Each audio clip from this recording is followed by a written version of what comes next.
Dear folks, so far we have seen 8 conditions of modal verbs, haven't we? What is the first modal verb we have seen? Must. Second, can and could. Then, should. Then, may, might. Then, need and needed to. Okay, then, have to. Then, ought to. 8. Then, now we are coming here to modal verb 9th condition, that is auxiliary verb as a modal verb. See here, auxiliary verb am, you know, everybody knows about am, is, are, was, were. What is it called? Auxiliary verbs, isn't it? Everybody are clear about it. Plus infinite. Infinite means what? 2 plus present tense verb. So, am, is, are, was, were plus infinite. Infinite means 2 plus present tense verb is used to give an order. Used to give an order. So, it changes into what? As an order. Am, is, are, was, were will plus 2 plus present tense, it gives an order. You are to come. You are to come here. He is to study. So, here to make a plan in the present, past and future, 3 places. First place is used to give an order. Second place, what is it given? Make a plan in the present, in the past, in the future. Third, am, is, are, was plus infinite is used for what? Obligation and compulsions. See here, auxiliary verb am, is, are, was, were plus to have. You are using to have. You are not using to plus eat or to plus go. You are using to have plus past participle is used to say an action that was not able to be done accordingly. What do you mean by that? See, yesterday I drove the car very fast. I should have driven the car properly. So, what do you say? I was to have driven the car properly. So, now with the examples you will be able to understand. You see here, am is the first structure. What is that? Am, is, are used to give an order. Am, is to, was to, are to, were to plus present tense verb as an order. See here, how is it given? Am to, is to, was to, are to, were to plus present tense verb. It means what? An order. See, I am to buy a house next month. What do you mean by that? I am to buy a house next month. Future, I am going to buy a house. I am to buy a house next month. Next, see, she was to resign her job last month. What do you mean by that? She was to resign her job last month. Last month, she was supposed to resign. So, am, is, or was, it is used in past tense also as an order like. Third, they are to act in the movies. They are to act in the movies. It is in the present tense. We were to apply for a job. We were to apply for a job. It is a past condition. Next, what is it given? B, am to, is to, was to, are to, were to plus present tense verb is used to give an order. Same thing is given here, but in condition present, past and future. You are to bring your books tomorrow. It is an order. You are to bring your books tomorrow. It is an order. Next, you see, the police is to be in the village. It is an order. You are to be in the village. The police is to be in the village. See here, then what we are coming here. See, am, is, are, was, were, to have plus past participle is used to say an action that was not able to be done according to the plans. Yesterday, 5 hours you should study, but you are not able to study for 5 hours. See here, I was to have gone to US. What do you mean by that? I was to have gone to US. Last month I was to have gone to US, but the action has not happened. Right, sir? I was to have gone to US, but the action has not happened. The movie was to have released last week. Action not happened. Last week the movie should have been released, but the movie has not been released. So you are using the movie was to have released. Able to understand? Now exercise, you see. So far what you have seen, sir. Am, is, are, was, were, will be, shall be plus 2 plus present tense verb is used for order, and it is used for present, past and future plans. Then obligations and compulsions you are supposed to do. See, here we have written, I am to buy an house next month. Here you are to bring your books tomorrow. Then what it is given here? Am, is, are, was, were plus to have plus past participle is used to say past tense. You should have done that, but the action has not happened. So I was to have gone to US means what? Last month I must have gone to US, but I did not go. So I was to have gone. The movie was to have released last week. Last week the movie was to have released, but the movie was not released. Able to understand? Exercise.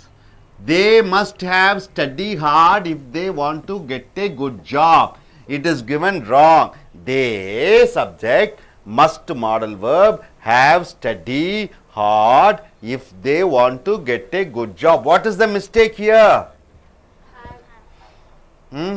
If have comes, what you have to use?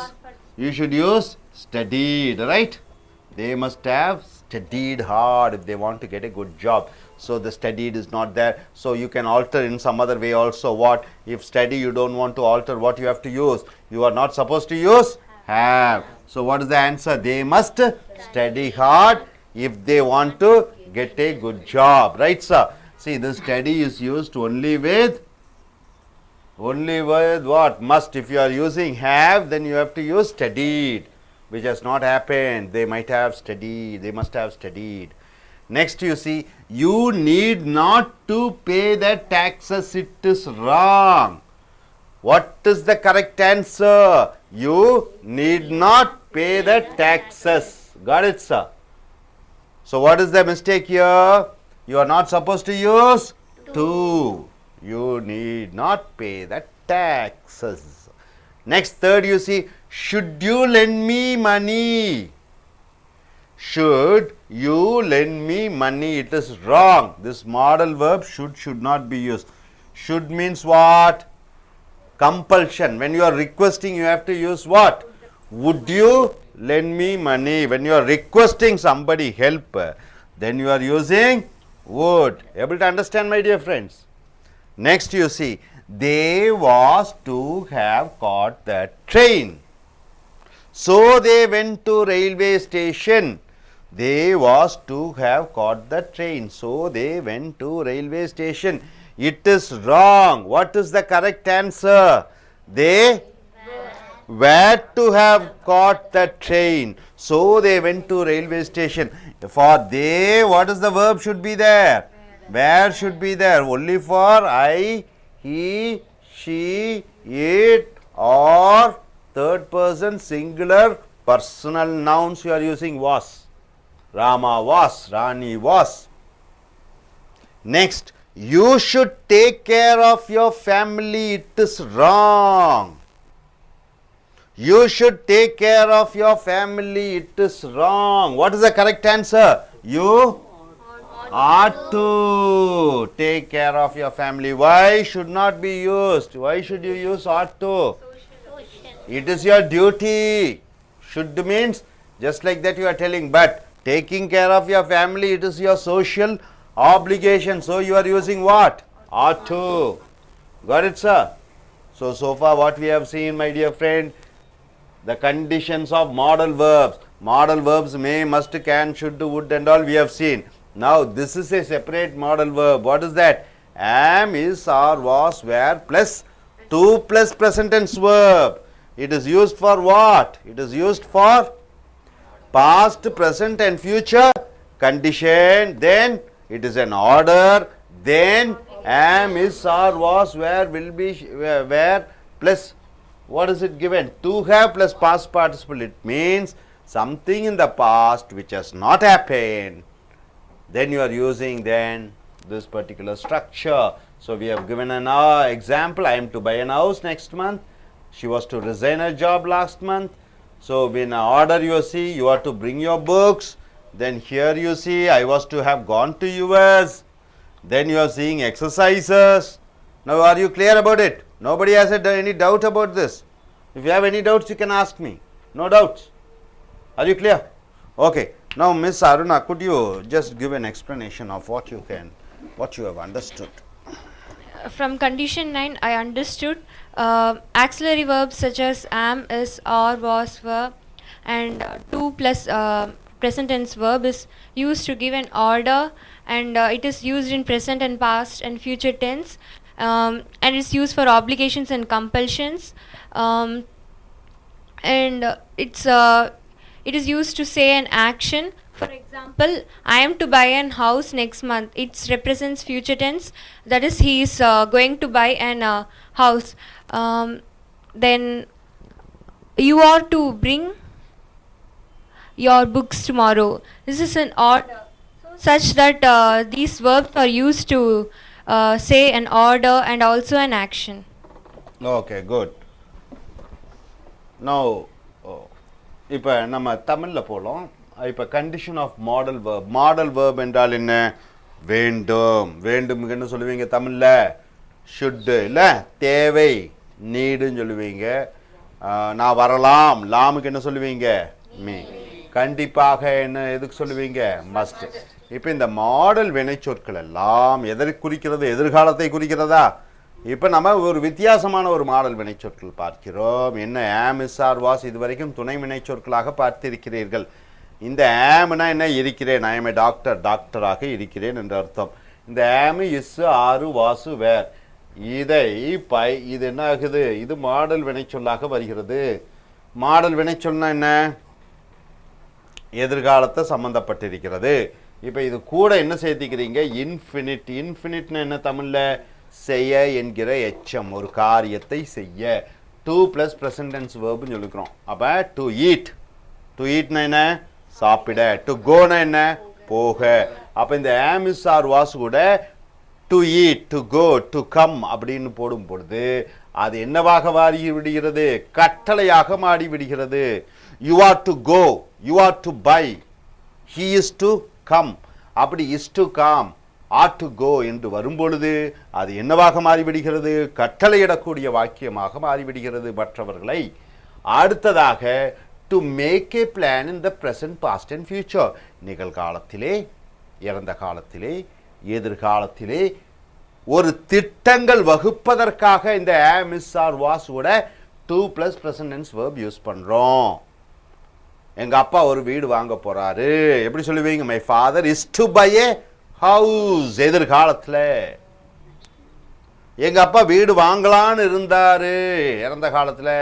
He was to buy an house. இறந்த காலத்திலே. புரிஞ்சுதா? இது எப்படின்னு புரிஞ்சுட்டிங்களா? அப்போ ஆம், is, are, was கூட two கூட நிகழ்கால வினைச்சொல் போடும் பொழுது என்ன ஆகி விடுகிறது? அது கட்டளையாக வருகிறது. அடுத்தது திட்டமிடுதலாக வருகிறது. நிகழ்காலத்திலே திட்டமிடுதல், இறந்த காலத்திலே திட்டமிடுதல், எதிர்காலத்திலே திட்டமிடுதல். அப்போ இது உங்களுக்கு புரிஞ்சுதா? எந்த விதமான டவுட்டும் இல்லை. இது உதாரணங்கள் நம்ம கொடுத்துருக்கோம். I am to buy an house next month என்றால் என்ன?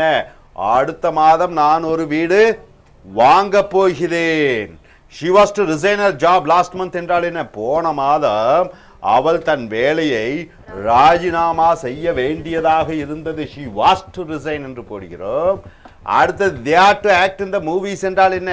அவர்கள் சினிமாவில் நடிக்க வேண்டியதாக இருக்கிறது நிகழ்காலத்திலே. We were to apply for a job என்றால் என்ன? இறந்த காலத்திலே நாங்கள் வேலைக்கு விண்ணப்பம் செய்ய வேண்டியதாக இருந்தது என்று வருகிறது. அடுத்தது பாருங்க, இது கட்டளையாக you are to bring your books அப்படி என்றால் என்ன? கட்டளை. நீ புஸ்தகம் கொண்டு வர வேண்டியது உன்னுடைய. ஆர் டு பிரிங் என்றால் என்ன? கடமையாக இருக்கிறது. யூ ஆர் டு பிரிங், கட்டளை. The police is to be in the village, order. போலீஸ்காரர்கள் கிராமத்தில் இருக்க வேண்டியது அவர்களுடைய கட்டாய கடமையாக இருக்கிறது. அப்போ இந்த ஆம், இஸ், ஆர், வாஸ் கூட டூ கூட நிகழ்கால வினைச்சொல் போடும் பொழுது என்ன ஆகிவிடுகிறது? கட்டளை, நிகழ்காலத்திலே திட்டம், இறந்த காலத்திலே திட்டம், எதிர்காலத்திலே திட்டம். இப்போ 2 இடத்துல பார்த்துட்டீங்க, MSR வாஸ் மாடல் வினைச்சொல்லாக. 3வது இடம் ரொம்ப முக்கியம். 3வது இடம் பாருங்க, MSR வாஸ் வேர் கூட என்ன சேர்த்திக் கொள்கிறீர்கள்? டு ஹேவ்ங்கிற ஒரு வார்த்தை போட்டுக் கொள்கிறீர்கள். என்ன? To have. இங்கே to eat, to go, to ஸ்லீப்னு பார்த்தீங்க. இங்கே MSR வாஸ் கூட என்ன சேர்த்துக்கிறீங்க? டு ஹேவ்னு போட்டுறீங்க. அடுத்தது பாஸ்ட் பார்ட்டிசிபிள். பாஸ்ட் பார்ட்டிசிபிள்னா என்ன சார்? இறந்த கால வினையெச்சம். ஈட்டு நிகழ்காலம், இறந்த காலம் என்ன? ஏட்டு, இறந்த கால வினையெச்சம் என்ன? ஈட்டன். அந்த 3வது ஃபார்ம் வேர்பை யூஸ் பண்ணுறீங்க. இது எதற்காக சொல்லப்படுகிறது என்றால், அப்போ ஒரு செய்கை இறந்த காலத்திலே நடந்திருக்கிறது, ஆனால் நடந்திருக்க கூடாது என்று சொல்லும் பொழுது, அல்லது இறந்த காலத்தில் ஒரு காரியம் நடைபெறவில்லை, நடந்திருக்க வேண்டும் என்று சொல்லும் பொழுது, இந்த MSR வாஸ் வேர் கூட டு ஹேவ் கூட இறந்த கால வினையெச்சம் பயன்படுத்துகிறீர்கள். இங்கே பாருங்க, I was to have Khan to US என்றால் என்ன? இங்கே MSR வாஸ் வந்துருச்சு, வாஸ் வந்துருச்சு. இங்கே டு ஹேவ் சொன்ன மாதிரி டு ஹேவ் வந்து விட்டது. இறந்த கால வினையெச்சம் கான் வந்துருச்சு. I was to have Khan to US என்றால் என்ன? ஆக்ஷன் நாட் ஹேப்பன், செய்கை நடைபெறவில்லை. நான் அமெரிக்கா போயிருக்க வேண்டியதாக வாசனா இருந்தது அப்படின்னு என்ன? போகவில்லை என்று அர்த்தம். அமெரிக்கா போக வேண்டியதாக இருந்தது, வீடு வாங்க வேண்டியதாக இருந்தது, நான் டெல்லிக்கு போக வேண்டியதாக இருந்தது, துணிகள் வாங்க வேண்டியதாக இருந்தது, வேலைக்கு செல்ல வேண்டியதாக இருந்தது. அப்படியெல்லாம் சொல்லும்போது என்ன? ஆக்ஷன், செய்கை நடைபெறவில்லை. நடைபெறாத காரியத்தை பற்றி சொல்லும் பொழுது MSR வாஸ் டு ஹேவ் போட்டுறோம். இந்த ஐ கூட வாசு, வி கூட வேறு, தே கூட வேர் என்று போட வேண்டும். அடுத்தது பாருங்க, the movie was to have released. நம்ம வாஸ் வந்துருச்சு, டு ஹேவ் வந்துருச்சு, ரிலீஸ்ட் இறந்த கால வினையெச்சம் வந்துருச்சு. Last week action not happen, செய்கை நடைபெறவில்லை. சினிமா போன வாரம் திரையிடப்பட வேண்டியதாக இருந்தது, திரையிடப்பட வேண்டியதாக இருந்தது, ஆனால் திரையிடப்படவில்லை. ரைட்டா? அதான உண்மையான அர்த்தம். ஸோ இந்த மாதிரி ஒரு காரியம் இறந்த காலத்தில் நடைபெற்றிருக்க வேண்டும், ஆனால் நடைபெறவில்லை என்று சொல்லும் பொழுது இந்த MSR வாஸ் வேர் கூட டு ஹேவ் கூட இறந்த கால வினையெச்சம் பயன்படுத்துகிறீர்கள். புரிஞ்சுதுங்களா? எந்த விதமான டவுட்டும் இல்லை. அப்போ MSR வாஸ் எத்தனை இடத்துல சார் யூஸ் பண்ணுறீங்க? நம்பர் 1 இடம் MSR வாஸ் கூட என்ன யூஸ் பண்ணுறீங்க? டு கூட நிகழ்கால வினைச்சொல் யூஸ் பண்ணும்போது அது என்னவாக மாறிவிடுகிறது? கட்டளையாக மாறிவிடுகிறது. இன்னொன்று, நிகழ்காலம், இறந்த காலம், எதிர்காலத்தில் திட்டமிடப்பட வேண்டியதாக இருந்திருக்கிறது. அடுத்து இங்கே பாருங்க, MSR வாஸ் வேர் கூட டு ஹேவ் கூட இறந்த கால வினையெச்சம் சேர்த்தும் பொழுது என்ன ஆகி விடுகிறது? செயல் இறந்த காலத்திலே நடைபெறவில்லை, நடைபெற்றிருக்க வேண்டும் என்று சொல்லும் பொழுது இதை பயன்படுத்துகிறீர்கள். அடுத்ததாக பாருங்க, உதாரணங்கள், பயிற்சிகள் கொடுத்திருக்கிறோம். இங்கே தேனா அவர்கள், மஸ்ட்னா கண்டிப்பாக, ஹேவ் போட்டுறீங்க. இங்கே study hard if they want to get a good job, அவர்களுக்கு நல்ல வேலை வேண்டுமென்றால் அவர்கள் கண்டிப்பாக படித்திருக்க வேண்டும். நல்லா நம்ம வச்சுக்க, அவங்களுக்கு கண்டிப்பாக அவங்களுக்கு ஒரு வேலை வேண்டும்னா அவங்க நன்றாக படித்திருக்க வேண்டும். இது அர்த்தம் பார்த்தீங்கன்னா வராது. அப்போ இது 2 எதிர்காலத்து சம்மந்தப்பட்டதுனால இங்கே ஸ்டடீடுன்னு போடக்கூடாது. அதுக்கு என்ன பண்ணணும்? They must study hard if they want to get a job, அவர்களுக்கு நல்ல மார்க் வேண்டும் என்றால், நல்ல வேலை கிடைக்க வேண்டும் என்றால் அவர்கள் கடினமாக படிக்க வேண்டும். எப்பொழுதும் ஹேவ் வந்துட்டா நீங்கள் என்ன யூஸ் பண்ணணும்? ஸ்டடீட் என்று சொல்லக்கூடிய இறந்த கால வினையெச்சம் யூஸ் பண்ணணும். அப்படின்னு என்ன? எப்போ ஹேவோட இறந்த கால வினையெச்சம் போட்டிங்கன்னா என்ன ஆயிடுது? காரியம் நடைபெறவில்லை. ரைட்டா? சொல்லுங்க, I should have join in engineering college என்றால் என்ன? இப்போ வேற காலேஜில் சேர்ந்திருக்க, இன்ஜினியரிங் காலேஜில் சேர்ந்திருக்க வேண்டும். நடைபெறாத விஷயத்தை பற்றி சொல்லும் பொழுது should have, good have, must have கூட இறந்த கால வினையெச்சம் யூஸ் பண்ணுறீங்க. ரைட்டுங்களா? நீங்கள் சொல்லுங்கள், நான் கலெக்டராக ஆகியிருந்திருக்கணும். எப்படி சொல்லுவீங்க? I should have become a collector என்று வர வேண்டும். நீங்கள் சொல்லுங்கள், நான் ஒரு மிகப்பெரிய அமெரிக்கா போயிருந்திருக்க வேண்டும். எப்படி சொல்லுவீங்க? I should have gone to America, ஆனால் போகவில்லை. இப்படியாக நடைபெறாத காரியம் நடைபெற்றிருக்கும் பொழுது அந்த ஹேவ் கூட என்ன யூஸ் பண்ணுறீங்க? இறந்த கால வினையெச்சம் யூஸ் பண்ணுறீங்க. ஸோ இது முதல் வாக்கியம் தவறு, 2வது வாக்கியம் தான் கரெக்டு. ஏன்னா மஸ்ட் கூட எப்போவுமே ஹேவ் இல்லாத பட்சத்தில் நீங்கள் என்ன யூஸ் பண்ணணும்? நிகழ்கால வினைச்சொல் தான் யூஸ் பண்ணோம். அடுத்தது பாருங்க, you need not to pay the taxes. You need not to pay the taxes. இது தவறு என்று சொல்லி இருக்கிறோம். ஏன் தவறுன்னு யாராவது ஒருத்தர் சொல்ல முடியுமா? இந்த நீடுங்கிறது டு நாட் மாதிரி வந்துடுது. என்ன மாதிரி வந்துடுது? டு நாட், டிட் நாட் மாதிரி ஹெல்பிங் வெர்பா வந்துடுது. ஒரு வாக்கியத்துக்கு ஒரு வினைச்சொல் இருக்க வேண்டும். இது துணை வினைச்சொல்லாகத்தான் வருகிறது, வினைச்சொல் இல்லை. இங்கே டு பே என்பது எச்சமாக மாறி விடுகிறது. To go, to eat, to write அவைகள் யாவும் வினைச்சொல் அல்ல. அவைகள் எல்லாம் என்ன? எச்சங்கள். ஈட்டிங், ஈட்டன், டு ஈட் இவைகளெல்லாம் எச்சங்கள், வினைச்சொல் அல்ல. ஒரு வாக்கியத்திற்கு ஒரு வினைச்சொல் இருக்க வேண்டும்.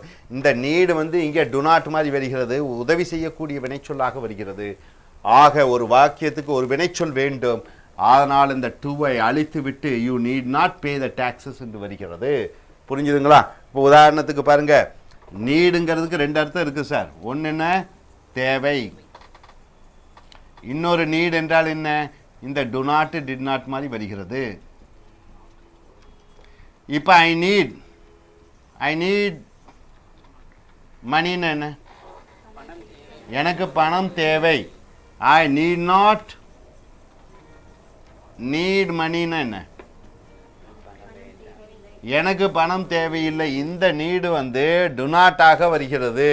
இப்போ இந்த வாக்கிய ஸ்ட்ரக்சர் படி பார்த்தா I need not to need மணின்னு இந்த அர்த்தத்தில் வரும்போது இது வினைச்சொல் இல்லாத காரணத்தினாலே. ஏன்னா டு நீட் என்றால் எச்சம். அப்போ நமக்கு என்ன வேணும்? எச்சத்தை எடுத்து விட வேண்டும். You need not pay the taxes. நீ வரி கட்ட வேண்டியதாக இல்லை என்று வருகிறது. மூன்றாவது பாருங்க, should you lend me money என்றால் என்ன? எனக்கு நீ பணம் கடன் கொடுக்க வேண்டும். ஷுட்டுனா வேண்டும். இது கட்டளையிட முடியாது. ஷுட்டுனா கட்டளையிடுவது. ஒருத்தண்ட பணம் கேட்கும்போது கட்டளையோட கேட்க முடியாது. நீங்கள் என்ன சொல்கிறீங்க? Would you let me money, உங்களால் கொஞ்சம் உதவி செய்ய முடியுமா என்று ஒருவரிடம் உதவி கேட்கும்போது, லெண்டுனா கொடுப்பது, உதவி கேட்கும் பொழுது நீ என்ன பண்ண வேண்டும்? தாழ்மையுடன் கேட்க வேண்டும். இந்த தாழ்மையுடன் கேட்கக்கூடிய அந்த மாடல் வினைச்சொல் தான் வுட். கட்டளையிட்டு கேட்கக்கூடிய அந்த மாடல் வினைச்சொல்லினுடைய பெயர் என்ன? ஷுட்டு. ஷுட்டு பயன்படுத்தக்கூடாது. ஒன்று வுட்டு யூஸ் பண்ணலாம், அல்லது குட்டுனா முடியும், அப்புறம் மே அப்படின்னு சொல்லலாம். அடுத்ததாக நான்காவது, there was to have caught the train. அவர்கள் ட்ரெயினை பிடித்திருக்க வேண்டும். So they went to railway station. ஆகையால் அவர்கள் ரயில்வே ஸ்டேஷன் சென்றார்கள். இந்த வாக்கியம் தவறு. என்ன கரெக்ட்? தே வேர் போடணும். ஏன் வேறு போடுறீங்க? தே பன்மை கூட வேறு போடணும். ஈஷிட்டு வந்துட்டா வாசு யூஸ் பண்ணலாம், இல்லை ராமா, ரஹீம், ரவி, ராமச்சந்திரன் எது வேணால் யூஸ் பண்ணலாம், வாசு யூஸ் பண்ணலாம். ஆனால் இங்கே பன்மை சப்ஜெக்ட் எழுவாய், இது பிரதிபை சொல்லாக இருக்கிறது, தே ஆக இருக்கிற காரணத்தினாலே நாம் இங்கே வேர்தான் போட வேண்டும். ஐந்தாவது பாருங்க, you should take care of your family. நீ உன் குடும்பத்தை அக்கறை எடுத்து பாதுகாக்க வேண்டும். இங்கே ஆன்சர் என்ன? இந்த ஷுட்டு பயன்படுத்தக்கூடாது. ஷுட்டுன்னா என்னமோ கட்டளை இட்டுற மாதிரி. You ought to take care of your family என்றால் என்ன?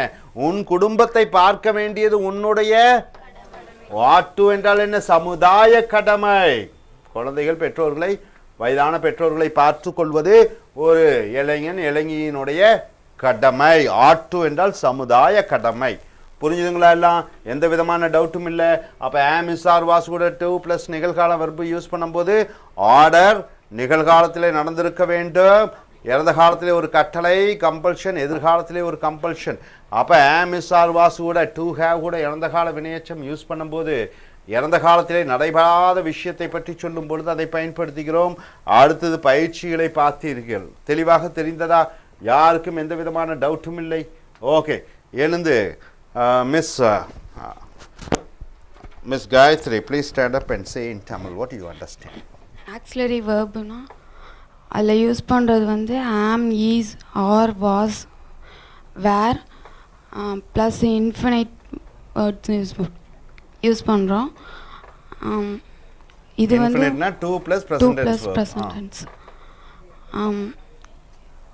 இது 3 கண்டிஷன்ஸில் யூஸ் பண்ணுறோம். ஒன்று ஆர்டர், செகண்ட் ஒன் வந்து make a plan in the present or past future. Third வந்து ஆப்ளிகேஷன் அண்டு கம்பல்ஷனில் யூஸ் பண்ணுறோம்.